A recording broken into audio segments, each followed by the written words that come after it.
రోజు వర్కౌట్ చేయి, స్వెట్ రావాలి, షర్ట్ తడవాలి, అలసిపోవాలి.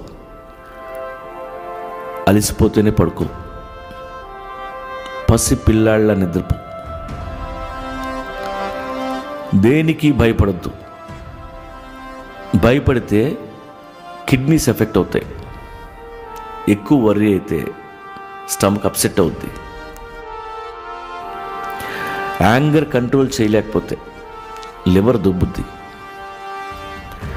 ప్రతిదానికి స్ట్రెస్ ఫీల్ అవుతూ పోతే ఆ గుండె ఆగిపోద్ది. కామ్గా ఉండటం నేర్చుకో.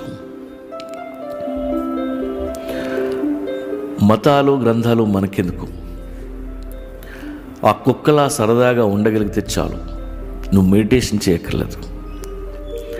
కాస్త సెన్స్ ఆఫ్ హ్యూమర్ ఉంటే నవ్వుకుంటూ బతికేయచ్చు.